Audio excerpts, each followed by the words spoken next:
J'ai acheté la maison de mes rêves en secret. Un voisin m'a prévenu, des inconnus sont à l'intérieur. J'ai vérifié les caméras, c'était la famille de mon frère qui célébrait. C'est alors que j'ai appelé la police. Je m'appelle Amélie. J'ai 32 ans et je viens d'acheter la maison de mes rêves après avoir économisé chaque centime pendant 10 ans. Étant architecte, je voulais surprendre ma famille avec cette réussite. J'ai donc gardé le secret. Pendant un déplacement professionnel à Lyon, j'ai reçu un appel paniqué de ma voisine m'avertissant de la présence d'étrangers dans ma nouvelle maison.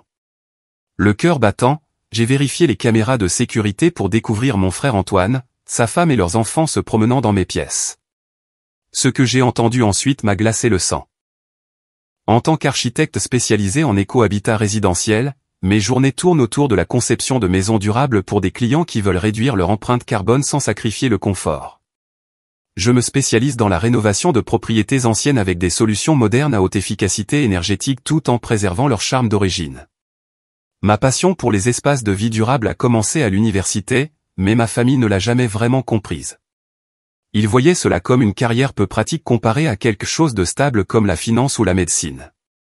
Depuis 7 ans, je vivais dans un minuscule appartement en centre-ville d'Aix-en-Graves, 55 mètres carrés avec un loyer exorbitant qui ne cessait d'augmenter chaque année. L'espace était si exigu que ma table à dessin me servait aussi de table à manger et mon salon se transformait en chambre chaque nuit. Malgré la pression financière, j'adorais l'emplacement près du quartier des créateurs où je pouvais réseauter avec d'autres professionnels et rester près de mon café préféré où je faisais la plupart de mon travail en freelance. La dynamique familiale chez nous a toujours été compliquée. En grandissant, il était clair que mes parents préféraient mon frère aîné, Antoine. De 4 ans mon aîné, à 36 ans, Antoine a suivi le chemin qu'ils avaient envisagé pour nous deux. Après une école de commerce, il a décroché un poste prestigieux dans une société financière, a épousé Sophie, une ancienne reine de beauté, et a fondé une famille parfaite avec 2 enfants.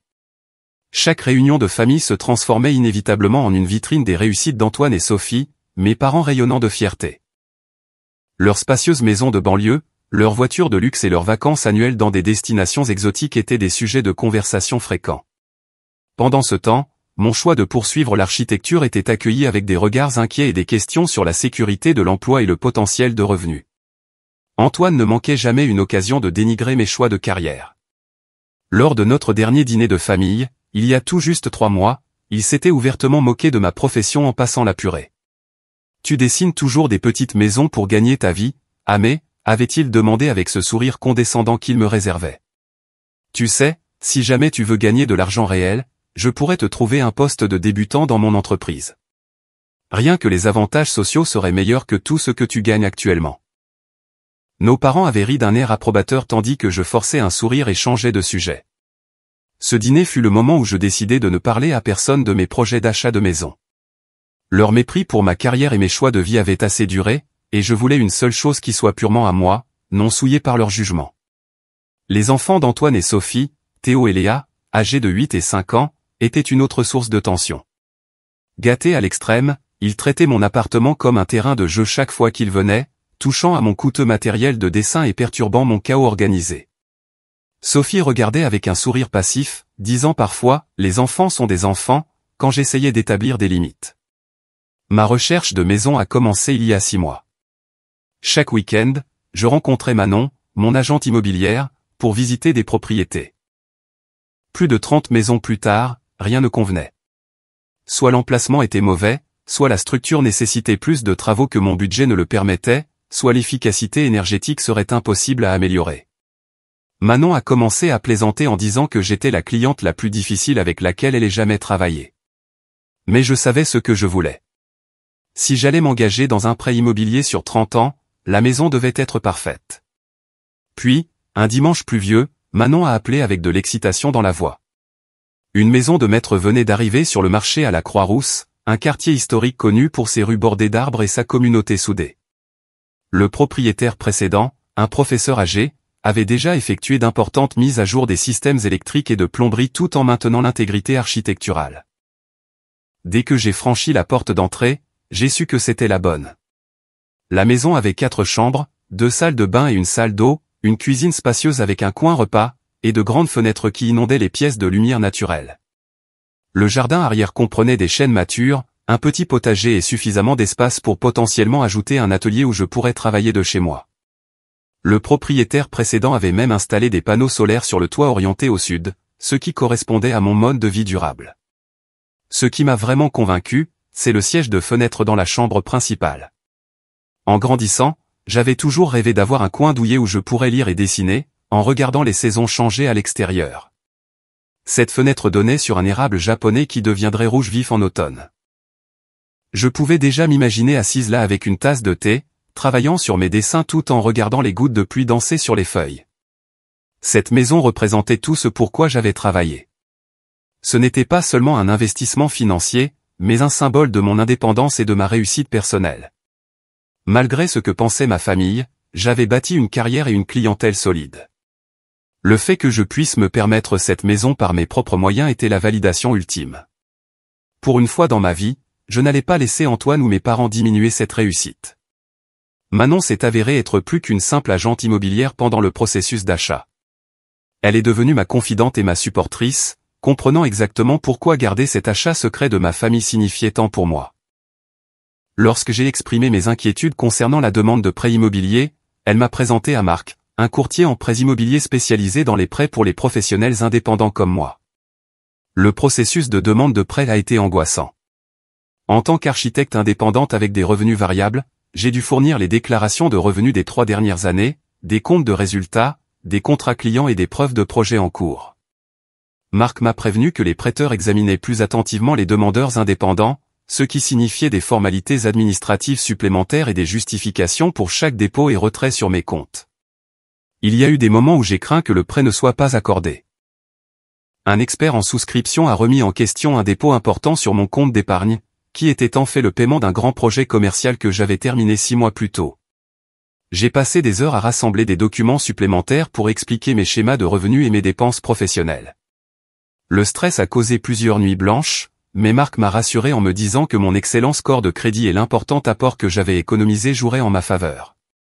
Quand la préapprobation est finalement arrivée, j'ai célébré seul dans mon appartement avec une bouteille de vin et des plats à emporter de mon restaurant thaïlandais préféré.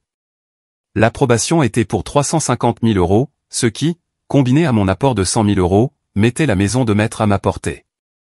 Cependant, le vrai défi est survenu lorsque j'ai appris qu'il y avait 3 autres offres sur la propriété. Manon m'a aidé à rédiger une lettre d'offre convaincante pour accompagner ma proposition. Nous avons mis en avant ma profession d'architecte qui préserverait et mettrait en valeur les caractéristiques historiques de la maison. J'ai également accepté un calendrier de clôture flexible pour accommoder le besoin des vendeurs âgés de trouver un logement adapté aux seniors. Mon offre était de 5 000 € au-dessus du prix demandé, poussant mon budget à sa limite absolue. La période d'attente de 2 jours a semblé une éternité. Quand Manon a finalement appelé avec la nouvelle que mon offre avait été acceptée, j'ai crié si fort que mon voisin a frappé à mon mur pour vérifier si tout allait bien. J'allais devenir propriétaire. Moi, Amélie Durand, la fille dont les choix de carrière avaient toujours été remis en question, j'étais sur le point de posséder un morceau d'histoire architecturale. Signer les documents de clôture était surréaliste. Alors que je posais ma signature sur page après page, un mélange d'euphorie et de terreur m'a envahi. Le chiffre final sur les documents du prêt représentait la plus grande dette que j'ai jamais contractée, mais aussi l'accomplissement d'un rêve que je nourrissais depuis l'enfance. Les clés que m'a remises le notaire semblaient incroyablement lourdes dans ma paume, chargées de responsabilités et de possibilités. De retour à mon appartement, j'ai créé une feuille de calcul financière détaillée, planifiant mes mensualités de prêt pour les 5 prochaines années. J'ai inclus les impôts fonciers, l'assurance, les charges et les frais d'entretien, ainsi que les augmentations potentielles de mes revenus basés sur des projets confirmés.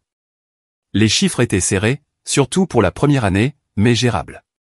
Je devrais prendre quelques clients supplémentaires et réduire les dépenses non essentielles, mais le sacrifice en vaudrait la peine. Le jour du déménagement est arrivé 3 semaines plus tard. J'ai engagé une entreprise de déménagement locale recommandée par Manon, faisant une petite folie pour leur service d'emballage complet car j'étais en plein milieu d'un projet avec une échéance serrée. Regarder les déménageurs emballer soigneusement ma table à dessin, mes livres d'architecture et la petite collection d'art que j'avais accumulée au fil des ans a rendu la transition réelle d'une manière que la signature de papier n'avait pas fait. Installer ma nouvelle maison est devenu un exercice de patience et de créativité. Je passais mes soirées à arranger les meubles, déballer les cartons et planifier les rénovations que j'entreprendrais au fil du temps.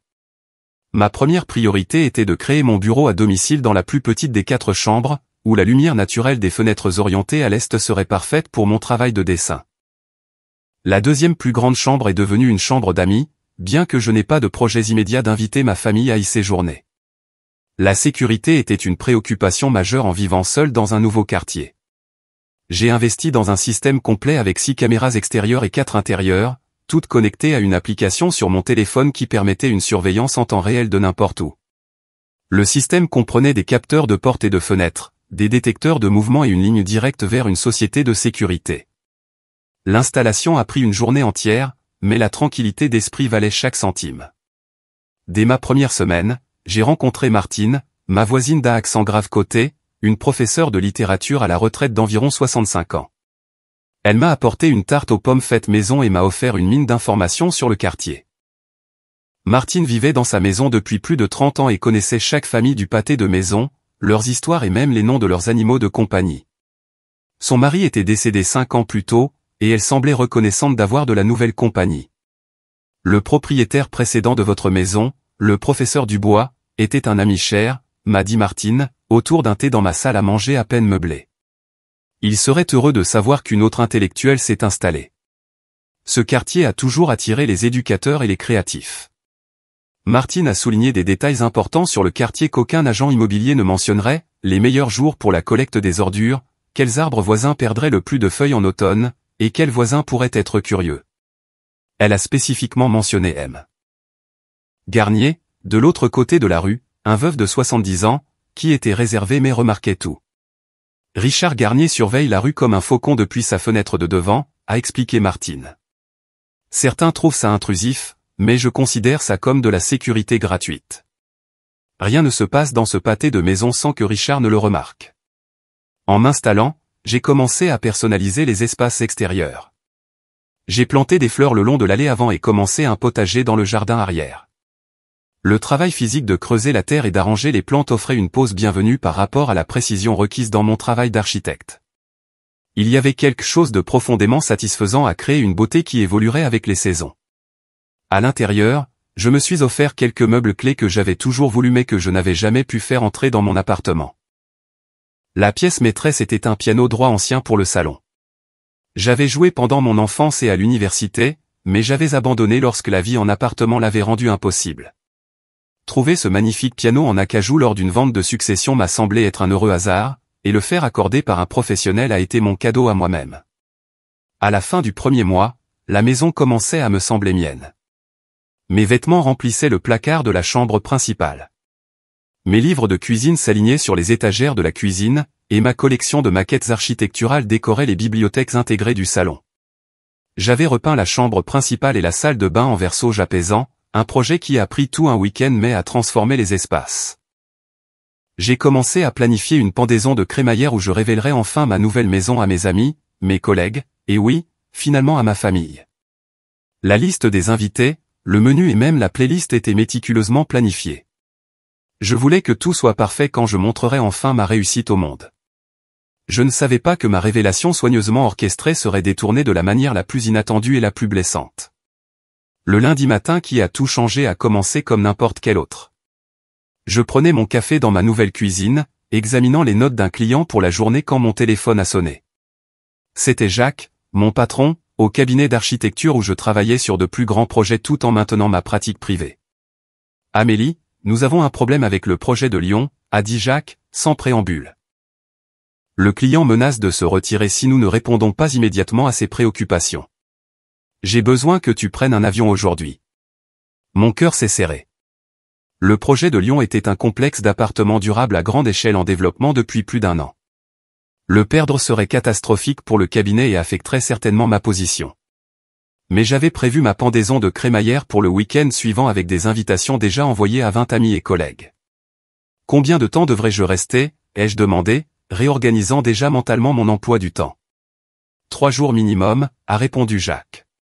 L'entrepreneur a mal interprété certaines de tes spécifications, et comme tu es la conceptrice principale, tu dois être sur place pour clarifier et potentiellement réviser les plans. Avec un soupir résigné, j'ai accepté et j'ai immédiatement commencé les préparatifs pour le voyage. J'ai envoyé des textos d'excuses à tous ceux qui étaient invités à ma fête, promettant de la reporter bientôt. Puis j'ai fait une petite valise avec des tenues professionnelles adaptées aux visites de chantier et aux réunions avec les clients. Avant de partir, j'ai fait une vérification approfondie de la maison, activant le système de sécurité et ajustant le thermostat. Par précaution finale, je suis allé chez Martine pour lui dire que je serais absente. Nous avions développé une routine de voisinage consistant à récupérer le courrier de l'autre et à surveiller nos propriétés respectives. J'aurai mon téléphone avec moi à tout moment, ai-je assuré à Martine, en lui tendant un double des clés. La société de sécurité a pour instruction de m'appeler d'abord, puis la police s'il y a des problèmes. Es-tu à mon numéro si quelque chose te semble suspect? Martine m'a tapoté la main d'un air rassurant. Ne t'inquiète de rien, ma chère. Richard et moi garderons un œil, et ta maison sera exactement comme tu l'as laissée à ton retour. Mon vol pour Lyon a été turbulent, correspondant à mon malaise de quitter ma nouvelle maison si peu de temps après avoir emménagé. La situation du projet s'est avérée encore plus compliquée que Jacques ne l'avait indiqué. L'entrepreneur avait substitué plusieurs matériaux clés sans approbation, compromettant à la fois les objectifs esthétiques et de durabilité de la conception. Le client, un développeur éco-conscient réputé pour son perfectionnisme, était naturellement furieux. Les 2 premiers jours à Lyon ont été un tourbillon de réunions tendues, d'inspections de chantier et de révisions tardives pour sauver le projet. Le mercredi soir, nous avions réussi à trouver un compromis qui satisfaisait le client tout en restant réalisable dans le calendrier de construction. J'étais épuisé mais soulagé, impatiente de rentrer chez moi le lendemain. Je passais en revue les dernières révisions dans ma chambre d'hôtel vers 21h quand mon téléphone a sonné avec un numéro local inconnu. Supposant que c'était un appel professionnel, j'ai répondu de manière professionnelle. Allô, Amélie Durand à l'appareil. Mademoiselle Durand, a répondu une voix masculine bourrue. C'est Richard Garnier, votre voisin d'en face. Mon corps s'est tendu immédiatement. Monsieur Garnier et moi n'avions échangé que des saluts polis depuis un mois que je vivais là. Qu'il m'appelle directement signifiait que quelque chose n'allait pas. Oui, monsieur Garnier. Tout va bien? Je ne suis pas sûr, a-t-il répondu avec hésitation. Il y a plusieurs voitures garées dans votre allée. Toutes les lumières sont allumées dans votre maison et j'entends de la musique et des voix d'enfants. Martine m'a donné votre numéro. Elle pensait que vous devriez savoir tout de suite. Mon esprit a parcouru les possibilités. Un cambriolage, des squatteurs, ou peut-être la société de sécurité faisant une vérification, mais aucune de ces explications ne justifiait les voix d'enfants. Combien de voitures, monsieur Garnier? Ai-je demandé, essayant de garder ma voix stable. 3, un SUV noir, une berline rouge et un monospace bleu. Il a fait une pause. Les gens n'ont pas l'air de cambrioleurs. Ils sont bien habillés, mais Martine a insisté sur le fait que vous étiez à Lyon. Alors je l'ai remercié pour sa vigilance, j'ai promis de gérer la situation et j'ai raccroché. Avec des doigts tremblants, j'ai ouvert l'application de sécurité sur mon téléphone. La connexion a échoué 2 fois avant d'afficher enfin les flux des caméras. Ce que j'ai vu m'a coupé le souffle. La caméra extérieure montrait les véhicules que monsieur Garnier avait décrits. La caméra du salon révélait mon frère Antoine affalé sur mon nouveau canapé, un verre à la main, tandis que sa femme Sophie examinait mes étagères d'un œil critique. Leurs enfants, Théo et Léa, sautaient sur les coussins de mon siège de fenêtre. La caméra de la cuisine montrait des plateaux de nourriture et des bouteilles de vin sur le plan de travail que j'avais méticuleusement choisi pour ces matériaux durables. Ils organisaient une fête dans ma maison sans que je le sache ni que je l'autorise. La confusion a laissé place à la colère alors que je luttais pour comprendre comment ils avaient pu entrer. Martine avait mon double des clés, mais elle ne l'aurait jamais donné à quelqu'un sans me contacter d'abord. Avait-il forcé l'entrée? Avait-il réussi à convaincre la société de sécurité qu'ils étaient des visiteurs autorisés? Alors que ces questions tourbillonnaient, une préoccupation plus immédiate a pris le dessus. Je devais savoir ce qui se passait et y mettre un terme. J'ai essayé d'appeler le portable d'Antoine, mais l'appel est allé directement sur sa messagerie vocale. Ensuite, j'ai appelé Martine, qui a répondu à la 2e sonnerie. Amélie, ma chère, je viens d'avoir des nouvelles de Richard. Je suis tellement désolé. Je ne savais pas que vous n'aviez pas autorisé cela, a-t-elle dit, la voix chargée de détresse. Autorisé quoi? Martine? Comment sont-ils entrés? Ce que Martine m'a dit ensuite m'a glacé le sang. Votre frère est passé cet après-midi, a expliqué Martine, sa voix tremblant légèrement. Il a dit que vous aviez eu un petit accident à Lyon et que vous aviez besoin de certains documents médicaux que vous gardez à la maison. Il avait l'air si inquiet, a dit que vous l'aviez appelé spécifiquement parce que vous n'arriviez pas à me joindre plus tôt. Ma main libre s'est serrée en un point. Je n'ai eu aucun accident, Martine. Je ne l'ai jamais appelé. Oh, mon Dieu. La voix de Martine est tombée à un murmure. Il était si convaincant. Il m'a montré des textos de votre numéro. J'aurais dû vous appeler directement pour vérifier, mais il était si pressé, a dit que l'hôpital avait besoin des papiers immédiatement. Je me sens terriblement mal, Amélie. La réalisation qu'Antoine avait fabriqué une urgence pour manipuler ma voisine âgée m'a rendu physiquement malade. Ce n'est pas votre faute, Martine. Il vous a délibérément induite en erreur. A-t-il dit quelque chose sur la raison pour laquelle il y a maintenant plusieurs personnes et voitures chez moi? Il a mentionné quelque chose à propos de faire venir la famille pour l'aider à rassembler les documents nécessaires, puisque vous venez d'emménager et que les choses pourraient être désorganisées, a répondu Martine. J'ai trouvé un peu étrange qu'en plus de gens sont arrivés, mais j'ai supposé que vous l'aviez approuvé. Dois-je appeler la police? J'ai hésité, tiraillé entre une action immédiate et la collecte de plus d'informations. Laissez-moi regarder les flux de sécurité un peu plus longtemps pour comprendre ce qu'ils font. Je vous rappelle tout de suite. Avec des mains tremblantes, j'ai navigué entre les différents flux de caméras sur mon téléphone. Dans la chambre principale, Antoine faisait visiter à Sophie, faisant des gestes dédaigneux vers mes murs fraîchement peints. Elle a toujours eu des goûts bizarres. Sa voix parvenait clairement à travers l'audio. Du verre dans une chambre. On dirait un hôpital. Sophie a hoché la tête en signe d'accord, sortant son téléphone pour prendre des photos. Nous devrions tout repeindre si nous emménagions, et ces rideaux devraient être remplacés immédiatement. Emménagions. L'implication m'a glacé le dos. J'ai basculé sur la caméra de la chambre d'amis où Théo rebondissait sur le lit fraîchement fait tandis que Léa fouillait dans une boîte décorative contenant des souvenirs de mes voyages. De retour dans le salon, Sophie inspectait le piano, passant un doigt sur le dessus comme pour vérifier la poussière. Je suis surprise qu'elle ait pu se permettre ça. Ça a l'air cher.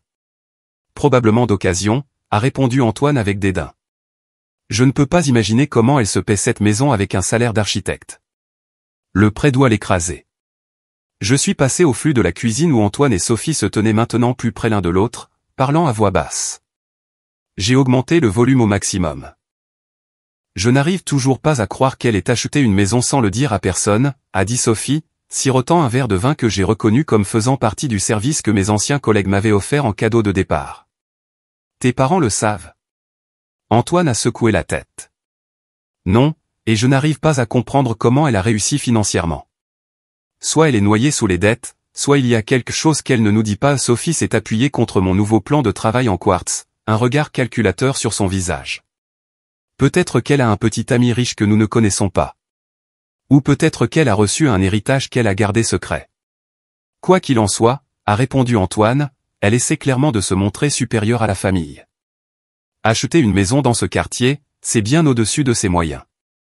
Elle sera financièrement étranglée par sa maison. Crois-moi sur parole.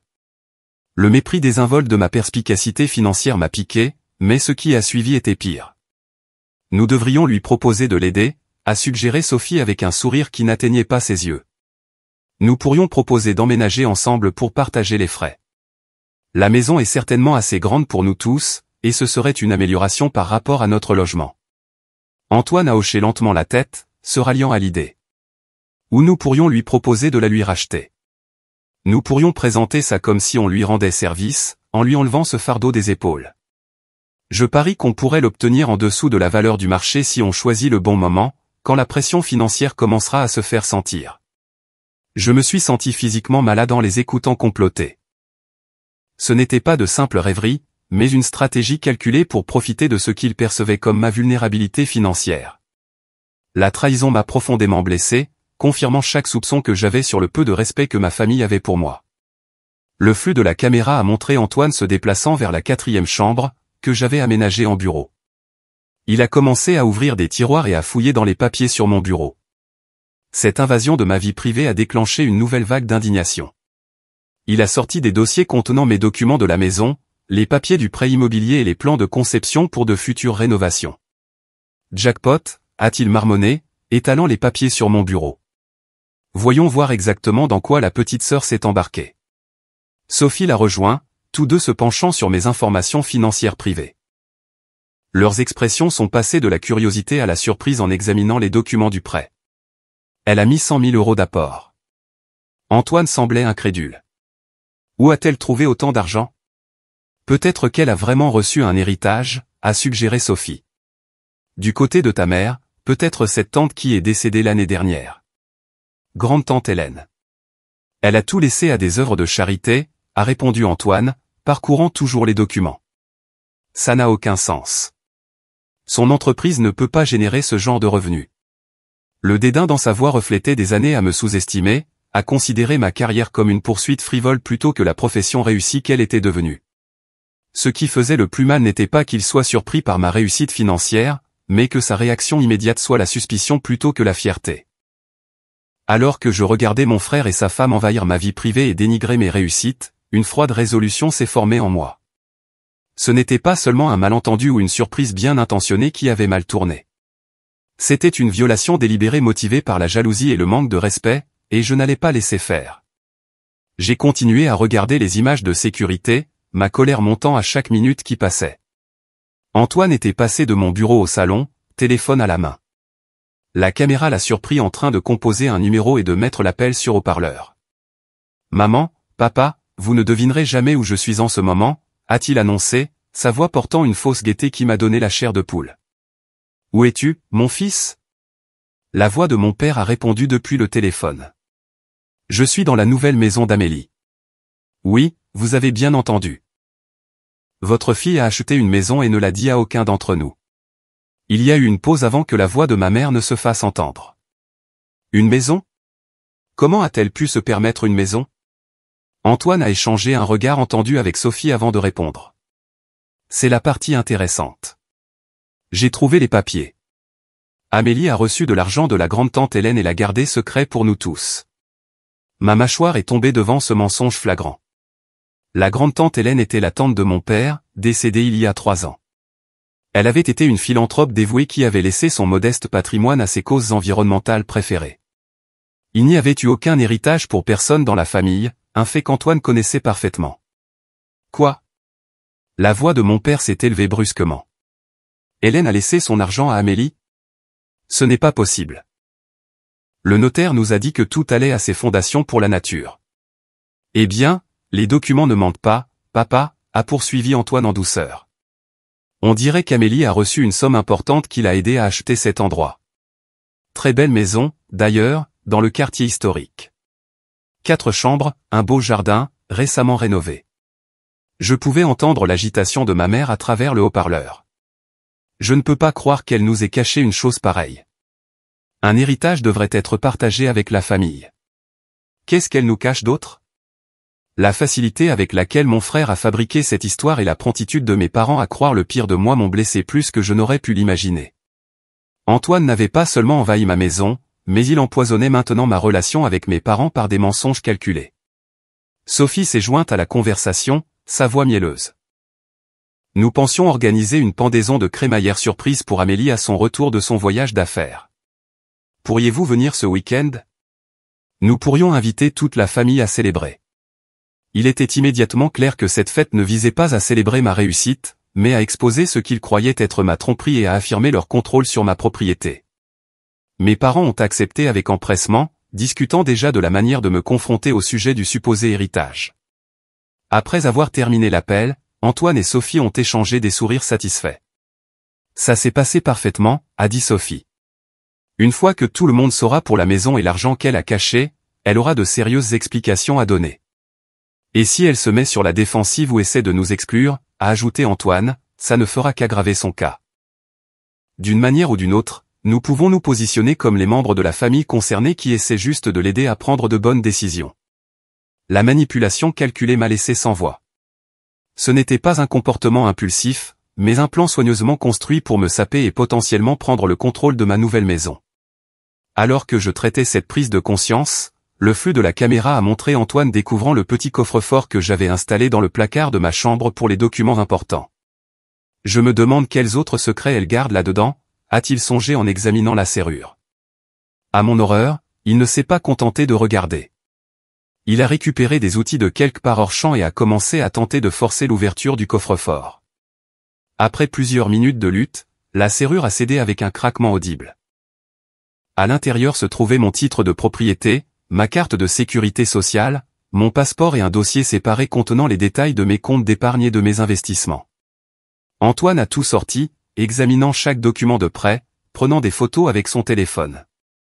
Pendant ce temps, dans le salon, Sophie parcourait mes vêtements et mes objets personnels, ouvrant des boîtes à bijoux et évaluant leur contenu. Les enfants étaient passés des seaux sur les meubles à des activités plus destructrices. Théo frappait agressivement les touches de mon piano, versant occasionnellement de l'eau de sa brique de jus dans l'instrument. Léa avait trouvé des feutres quelque part et dessinait sur mon mur de salon fraîchement peint. Ni Antoine ni Sophie n'ont tenté d'arrêter le comportement de leurs enfants. En fait, Sophie a ri quand elle a remarqué l'œuvre de Léa sur mon mur. Regarde ça, nous aurions dû repeindre de toute façon. Léa nous donne juste une longueur d'avance. La destruction désinvolte de ma propriété et l'invasion de ma vie privée se sont poursuivies alors qu'Antoine passait un autre appel, cette fois à un certain Grégoire, qui travaillait apparemment à sa banque.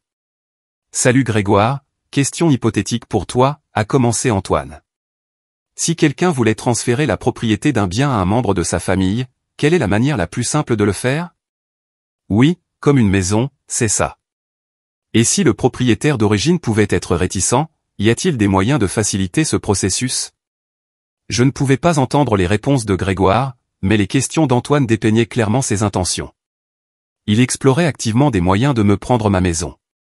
La conversation s'est poursuivie avec des questions sur la copropriété, la procuration et l'incompétence financière comme motif d'intervention familiale. À ce stade, Théo avait découvert ma collection de maquettes architecturales sur l'étagère et les traitait comme des jouets, brisant les structures délicates que j'avais passé des heures à créer. Léa était passée des murs du salon à mon bureau où elle gribouillait sur les plans personnalisés que j'avais dessinés pour de futures rénovations. Sophie a appelé Antoine depuis mon placard. Ces vêtements sont en fait de bonne qualité. Je pourrais en utiliser certains si nous emménageons. Nous faisons à peu près la même taille. L'hypothèse désinvolte que mes biens seraient bientôt les leurs m'a poussé à bout. Ce n'était plus seulement une invasion de la vie privée ou un désaccord familial. C'était un effort coordonné pour s'approprier ma maison, mes biens et mon indépendance financière. Avec des mains tremblantes mais une détermination résolue, j'ai fermé l'application de sécurité et ouvert les contacts de mon téléphone. Il était temps d'agir. J'ai composé le numéro non urgent du commissariat de police local, j'ai pris une profonde inspiration et je me suis préparé à expliquer la situation. Alors que la ligne se connectait et qu'un opérateur répondait, j'ai senti un étrange calme remplacer le tumulte des émotions. Bonjour, je dois signaler la présence de personnes non autorisées dans ma maison. Elles ont obtenu l'accès sous de faux prétextes, endommagent la propriété et ont forcé mon coffre-fort. J'ai tout documenté sur des caméras de sécurité. Le cap était fixé. Il n'y aurait pas de retour en arrière. L'opérateur de police m'a demandé mes informations et mon adresse, puis m'a demandé si je savais qui étaient les intrus. Oui, ai-je répondu, les mots semblant étranges dans ma bouche. C'est mon frère et sa famille. Ils ont obtenu une clé en mentant à ma voisine, affirmant que j'avais eu un accident et que j'avais besoin de documents de la maison. Il y a eu une brève pause. Madame, s'il s'agit d'un conflit familial concernant l'accès à la propriété, nous recommandons généralement des recours civils plutôt qu'une intervention de la police. Ce n'est pas un simple conflit, ai-je clarifié, ma voix se raffermissant. Ils ont forcé mon coffre-fort, photographient mes documents financiers et endommagent activement ma propriété. J'ai des preuves vidéo de tout cela, plus mon frère discutant de plans pour prendre possession de ma maison. Ils sont entrés par des moyens frauduleux, pas en tant qu'invités. Après avoir fourni des détails supplémentaires sur la situation, y compris le fait que j'étais hors de la ville mais que j'avais une confirmation vidéo de tout, l'opérateur a accepté d'envoyer des agents pour enquêter. Je leur ai donné les coordonnées de Martine comme témoin local qui pourrait confirmer ma propriété et la tromperie utilisée pour entrer. Mon appel suivant a été pour Martine elle-même. La police est en route, lui ai-je dit. Seriez-vous prête à leur parler et à confirmer qu'Antoine a menti sur la raison pour laquelle il avait besoin d'accéder à ma maison? Bien sûr, ma chère, a répondu Martine sans hésitation. Ce que ce jeune homme a fait, c'est de la fraude, pure et simple. Je me sens terriblement mal de m'être fait avoir. Vous n'avez aucune raison de vous sentir coupable, l'ai-je assuré. Antoine peut être très convaincant quand il veut quelque chose. Il y a encore une chose que je dois vous demander. Quand la police arrivera, pourriez-vous aller avec eux?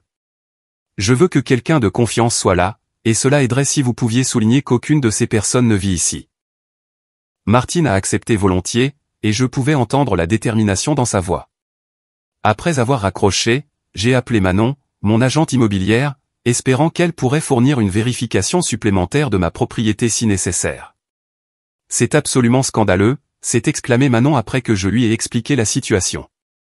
Je peux envoyer par email les documents de clôture au commissariat tout de suite, et j'appellerai la société de titres pour les alerter que quelqu'un pourrait essayer de transférer frauduleusement la propriété. Voulez-vous que je vienne en voiture maintenant? J'ai hésité, ne voulant pas impliquer trop de personnes dans ce qui serait déjà une scène familiale humiliante. L'email serait formidable, mais vous n'avez pas besoin de venir en personne. La police et Martine devraient suffire. Avec ces arrangements faits, j'ai réservé le premier vol possible pour rentrer le lendemain matin, payant près du double du tarif normal pour la réservation de dernière minute. Puis je suis retourné surveiller les caméras de sécurité où la situation continuait de se dérouler. Dans le salon, Théo était passé de l'endommagement de mon piano à arracher des livres des étagères et à les jeter par terre. Léa avait trouvé son chemin jusqu'à ma chambre où elle essayait mes bijoux et mon maquillage. Antoine et Sophie étaient dans la cuisine, ouvrant une autre bouteille de vin et célébrant apparemment leur infiltration réussie de ma maison. Environ 20 minutes après mes appels, la caméra faisant face à la rue a montré une voiture de police s'arrêtant devant ma maison. 2 agents se sont approchés de la porte d'entrée et ont sonné. J'ai regardé Antoine répondre, l'air confus mais calme. « Bonsoir, messieurs. Puis-je vous aider ?» Sa voix était stable, confiante. « Nous avons reçu un signalement de personnes non autorisées à cette résidence, » a déclaré un agent. « Habitez-vous ici, monsieur ?» Antoine a souri facilement. « Non, c'est la maison de ma sœur. Elle est en déplacement professionnel, et nous vérifions juste que tout va bien pour elle. »« Puis-je vous demander comment vous êtes entré ?» a poursuivi l'agent. « Nous avons une clé, » a répondu Antoine, la brandissant comme si cela réglait la question. « Ma sœur nous l'a donnée avant de partir. »« Nous devrons parler à votre sœur pour confirmer cela, » a dit l'agent. « Pouvez-vous l'appeler pour nous ?» L'assurance d'Antoine a légèrement vacillé. « Elle est en réunion à Lyon en ce moment, difficile à joindre, mais je peux vous montrer des textos où elle nous a demandé de passer. » Alors qu'Antoine fouillait dans son téléphone, Martine est apparue au bord de mon champ de vision, s'approchant des agents. « Excusez-moi, » a-t-elle appelé. « J'habite à côté et je peux confirmer que cet homme n'a pas la permission d'être ici. » Les agents se sont tournés vers Martine alors qu'elle expliquait comment Antoine avait obtenu la clé par la tromperie. Le visage d'Antoine s'est assombri alors qu'il réalisait que son histoire s'effondrait. « C'est ridicule », a-t-il protesté. « C'est un malentendu familial. Ma sœur et moi partageons tout. La propriétaire a spécifiquement déclaré que vous n'êtes pas autorisé à être ici, » a répondu fermement l'agent. Elle a fourni des preuves que vous avez obtenu l'entrée frauduleusement. Sophie est apparue à la porte, sa voix s'élevant avec indignation. « Nous sommes de la famille. Vous ne pouvez pas nous traiter comme des criminels pour avoir rendu visite à la maison de ma belle-sœur. » La situation a dégénéré lorsque les agents ont demandé à tout le monde de sortir. Ils ont effectué une brève fouille d'Antoine et ont trouvé mes documents de propriété dans la poche de sa veste, ce que Martine a confirmé ne pas lui appartenir. Les agents ont ensuite ordonné à toute la famille de quitter les lieux, confisquant la clé qu'Antoine avait utilisée. Tout au long de cette confrontation, j'ai ressenti un mélange complexe d'émotions. Il y avait de la satisfaction à voir la tromperie d'Antoine exposée, mais aussi une profonde tristesse que notre relation se soit détériorée à ce point. Surtout, il y avait un soulagement que des mesures soient prises pour protéger ma maison et mes biens. Alors que la police escortait tout le monde dehors, mon téléphone a sonné avec le numéro de mes parents. Prenant une profonde inspiration, j'ai répondu. « Amélie, que se passe-t-il » a exigé mon père sans préambule. « Antoine vient d'appeler en disant que la police les expulse de ta maison. »« Depuis quand as-tu une maison ? Et c'est quoi cette histoire d'héritage de la tante Hélène ? » ?»« Papa, il n'y a pas eu d'héritage, » ai-je répondu calmement. « Antoine a inventé ça. J'ai acheté cette maison avec mes économies et un prêt, comme la plupart des gens. Et oui, j'ai appelé la police parce qu'Antoine a menti pour accéder à ma maison, fouillé dans mes documents financiers personnels et endommagé ma propriété. Il y a eu un long silence avant que ma mère ne se joigne à la conversation. Pourquoi garderais-tu l'achat d'une maison secret pour ta famille? Ce n'est pas un comportement normal, Amélie. Le ton accusateur, la supposition immédiate que j'étais en tort plutôt qu'Antoine, confirmait exactement pourquoi j'avais gardé l'achat privé. J'expliquerai tout quand je reviendrai demain, ai-je dit avec lassitude. Pour l'instant, je dois coordonner avec la police pour sécuriser ma maison. Après avoir mis fin à l'appel, j'ai passé l'heure suivante à faire des dépositions à la police par téléphone et à regarder pendant qu'ils documentaient les dommages à ma propriété. Quand ils sont finalement partis, Martine s'est portée volontaire pour vérifier la maison une dernière fois avant de fermer pour la nuit. Tout est sécurisé maintenant, m'a-t-elle assuré. Bien que je doive dire que votre beau piano a des dégâts d'eau, et il y a des dessins au feutre sur plusieurs murs. Ces enfants ont besoin d'une meilleure surveillance.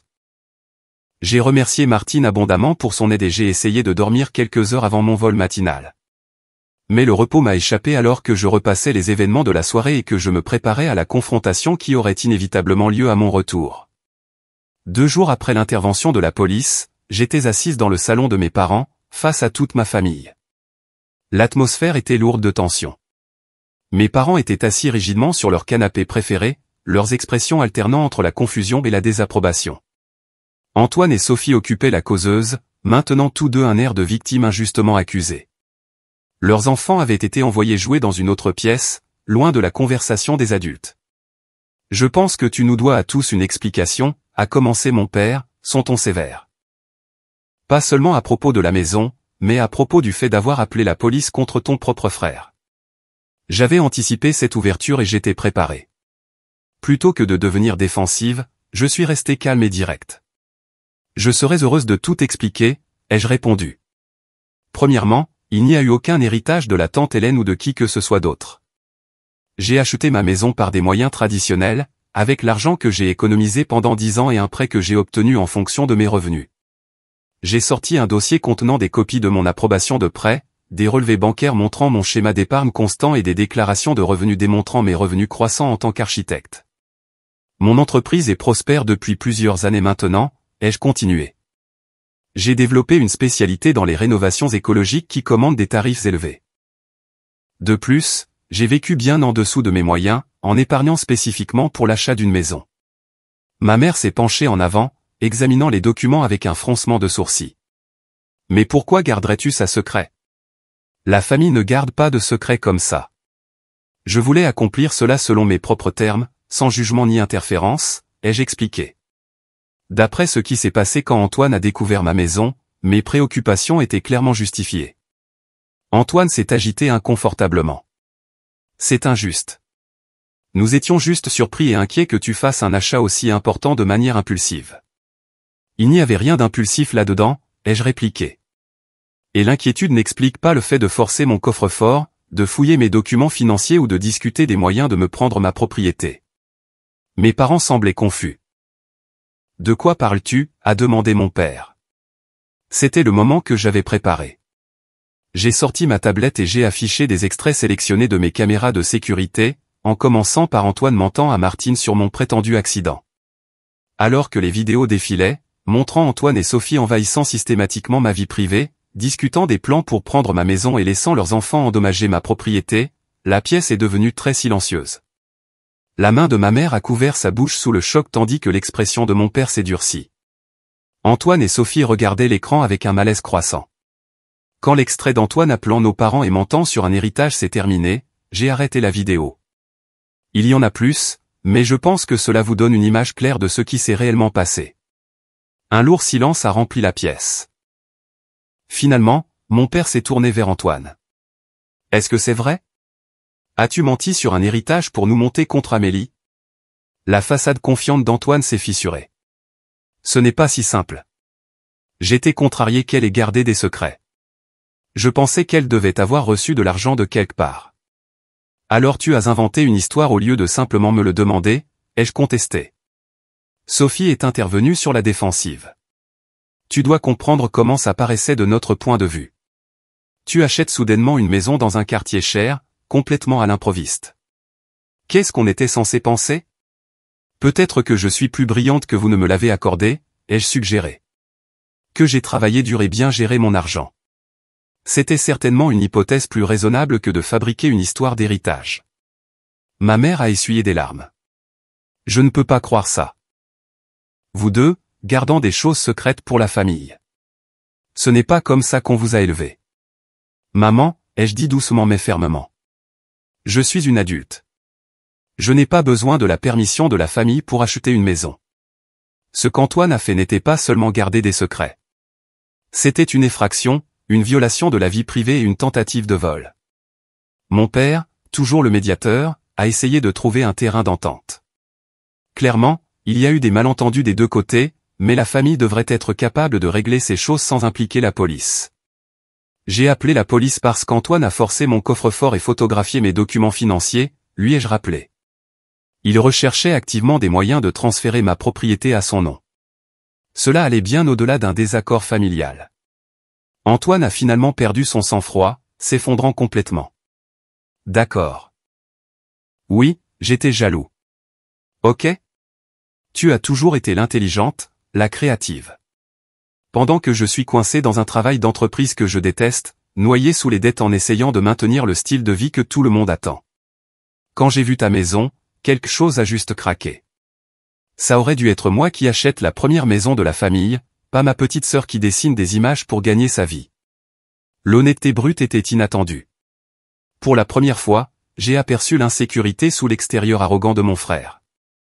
Cela n'excusait pas ses actions, mais cela m'a aidé à les comprendre. Sophie, cependant, est restée sur la défensive. Nous n'aurions pas eu à prendre de telles mesures si tu avais été ouverte avec la famille depuis le début. Ton secret a créé toute cette situation. Ma vie privée n'est pas une invitation à l'invasion, ai-je répondu fermement.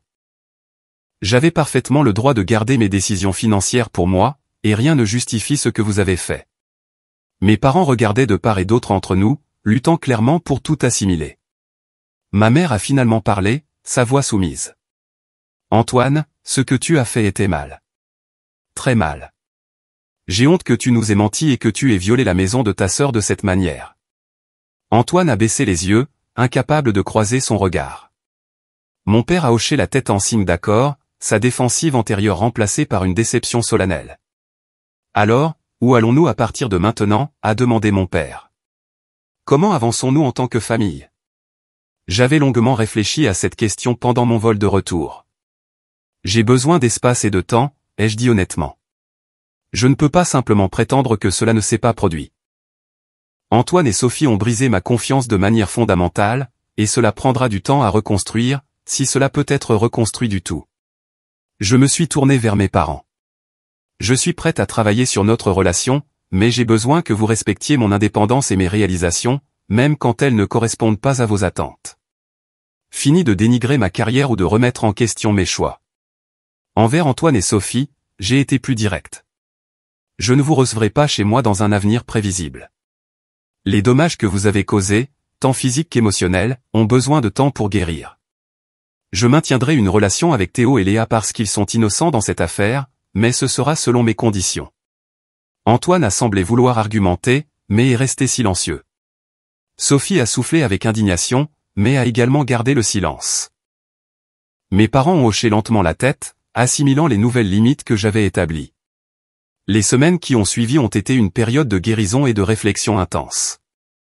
J'ai demandé l'aide d'un thérapeute spécialisé dans les traumatismes familiaux, trouvant immensément précieux d'avoir une perspective objective sur les schémas dysfonctionnels qui avaient défini notre dynamique familiale pendant des années.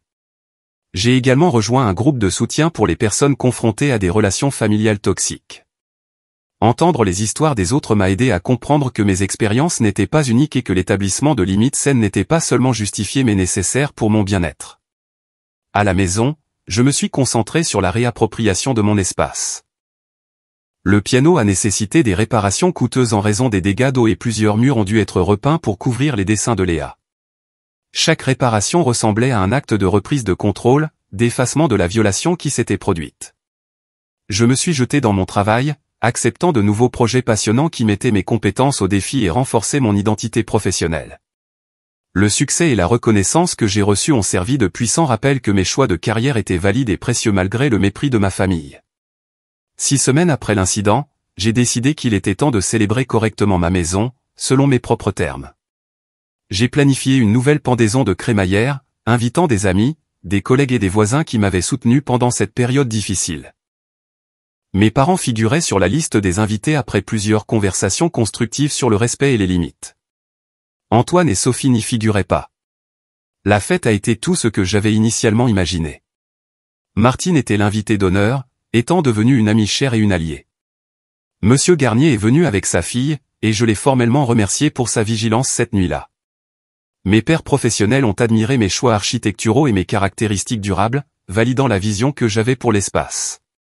Alors que la soirée touchait à sa fin, je me suis retrouvé assise sur mon siège de fenêtre réparé, regardant le coucher de soleil peindre mon érable japonais de lumière dorée. Martine m'a rejointe, m'offrant une tasse de thé. Tu sais, a-t-elle dit pensivement, dans toutes mes années d'enseignement de la littérature, j'ai trouvé que les histoires les plus puissantes étaient celles de personnes découvrant leur propre force à travers l'adversité. Tu as écrit un sacré chapitre ces dernières semaines. J'ai souri, ressentant un profond sentiment de paix qui avait été absent auparavant. Je ne m'attendais pas à ce que la trahison de mon frère soit le catalyseur pour trouver ma voie, ai-je admis. Mais parfois, les expériences les plus douloureuses nous enseignent les leçons les plus importantes. Le voyage m'avait en effet enseigné des leçons inestimables. J'ai appris l'importance de fixer des limites claires, même avec la famille. J'ai découvert que mon intuition de protéger ma vie privée avait été correcte depuis le début. Plus significativement, j'ai réalisé que je n'avais pas besoin de prouver ma valeur à des gens qui étaient déterminés à me sous-évaluer. Ma maison était devenue plus qu'un simple espace physique. Elle représentait mon indépendance, mes valeurs et mon droit de définir le succès selon mes propres termes. L'invasion avait violé cet espace temporairement, mais en le réclamant, j'avais aussi réclamé mon sens de moi-même. Alors que mes invités partaient ce soir-là, chacun offrant de chaleureuses félicitations pour ma belle maison, j'ai senti un chapitre se fermer et un nouveau commencer. Ma relation avec ma famille ne serait plus jamais la même, mais peut-être pourrait-elle évoluer vers quelque chose de plus sain, construit sur le respect mutuel plutôt que sur des attentes dépassées. Parfois, les foyers qui comptent le plus ne sont pas ceux dans lesquels nous naissons, mais ceux que nous créons pour nous-mêmes, meublés de limites, de respect de soi et de la sagesse de savoir quand fermer certaines portes pour que d'autres puissent s'ouvrir.